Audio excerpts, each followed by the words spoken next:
자, 어제요. 현직 법관이 법원 내부 전상망에 조국 청와대 민정수석을 향해서 치사한 방법으로 겁박하지 말라 이런 글을 남겨서 파장을 일고 있습니다.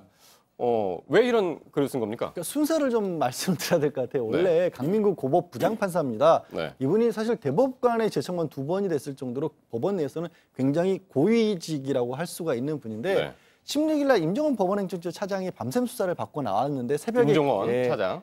글을 올린 거예요. 뭐라고 올렸냐면 아니 이동안 아직도 이게 밤샘 조사라고 하는 어떤 정근대적인 수사 방법을 검찰이 하고 있는데 네. 이걸 우리가 그대로 내버려 둬야 되겠느냐 네. 라면서 이 부분을 없애야 될 것 같다. 그리고 없애기 위해서는 법관이 직접적으로 나서서 이 증거를 쓸 수 없도록 만들자 네. 이런 얘기를 한 겁니다. 그런 근데 얘기는 이게 이미 많이 있었죠. 많이 예전부터. 있었는데 날이 날이었던 거예요. 네네. 왜 하필 그날 했느냐. 또 네. 임종원 전 차장과 굉장히 개인적으로 가까운 분이거든요. 네. 고등학교, 대학교 1년 선후배 사이인 거예요. 그렇군요. 개인적으로도 인연이 많다는 게 알려지니까 법원 내에서도 이게 문제가 많다는 비판이 나오니까 그랬더니 사흘 뒤에 그 기사를 이제 조국 민정수석이 인용을 하면서 아니 지금 이 시점에서 개인적으로도 문제가 많으신 분으로 알려져 있는데 네. 왜 이런 얘기를 하시는지 모르겠다. 뭐 삼성 지난 국정농단 과정에서 수사 과정에서 알려졌지 않습니까? 지금 문제된 강민구 판사가 삼성의 장충기 당시 임원에게 아 참 삼성 요즘 좀 안 되고 있어서 좀 아쉽다. 삼성페이라는 구체적인 얘기도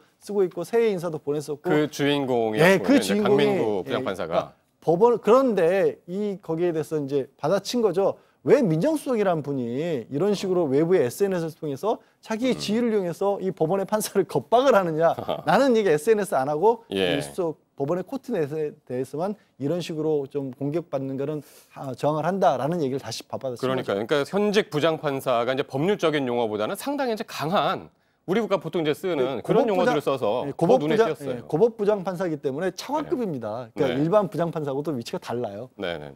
네, 일단은 그 조국 민정수석에 대해서는 여러 가지 말들이 나왔기 때문에 거기에 대해서 뭐 말을 많이 안 하겠지만 일단 오고 가는 공방을 보면은 일단 아까 말씀하셨듯이 타이밍이 좀 안 좋은 거 부분이 있었던 것 같아요. 네. 왜 하필 이때 지금 그 검찰 수사에 대한 그 부분을 가지고 나왔는지에 대한 부분이 있긴 하지만 네.